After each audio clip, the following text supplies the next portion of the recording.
Chapter 20. The silence in the car was thick with unspoken tension. Alice, or rather, Annabelle, stared out the window, his gaze fixed on the passing scenery. He ran a hand over the slight swell of his stomach, a protective gesture that belied the turmoil churning within. The baby, a tiny life growing amidst the chaos, was a constant reminder of the violation, the betrayal, the relentless cycle of abuse that had become Alice's reality. But it was also a source of hope, a fragile promise of a future that might yet be salvaged. Annabelle glanced sideways at Eric.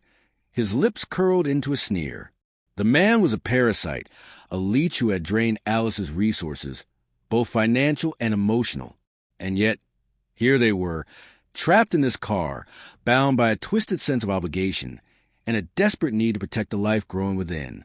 "So," Eric drawled, breaking the silence, "what do you want to do tonight? Hit up the club again?"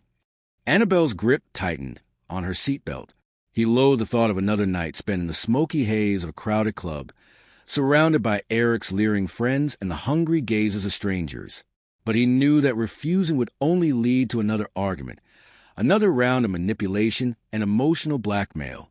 He thought back to the months of Eric's deceit, the constant stream of lies and broken promises. While Alice had been trapped in the sterile confines of the VA hospital, her mind a battleground of fragmented memories and warring altars, Eric had been living it up on her dime. He had used her debit card, meant for emergencies, to fund his hedonistic lifestyle, nightclubs, new clothes, dates with a revolving door of women. When Alice had finally confronted him, her voice trembling with rage and heartbreak, he had offered a pathetic string of excuses. Car repairs, sick children, the need to visit her at the hospital, and conveniently have sex with her in the parking lot.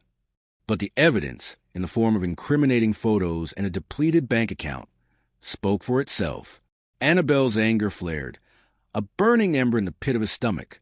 He wanted to lash out, to punish Eric for his cruelty, his selfishness, his utter disregard for Alice's well-being.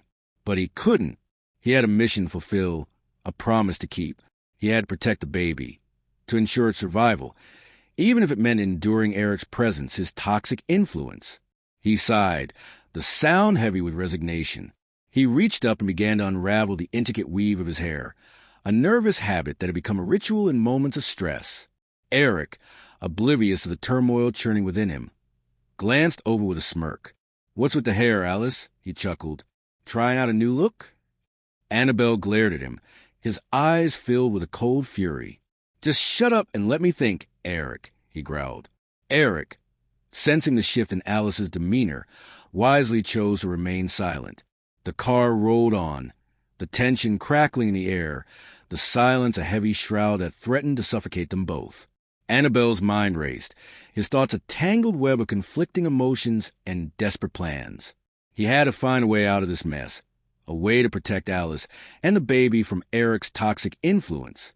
But how? Where could they go? Who could they turn to?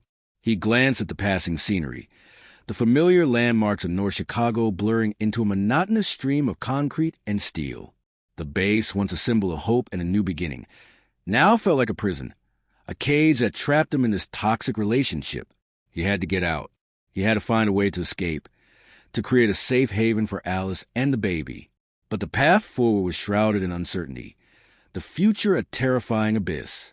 And in the depths of his heart, a tiny voice, the echo of Alice's own desperate longing, whispered, "Please, save us." Annabelle knew he couldn't fail. He wouldn't. He would protect this child, this life that was blossoming within him, even if it meant sacrificing his own happiness, his own sanity. He would not let his father down. He would not let Alice down.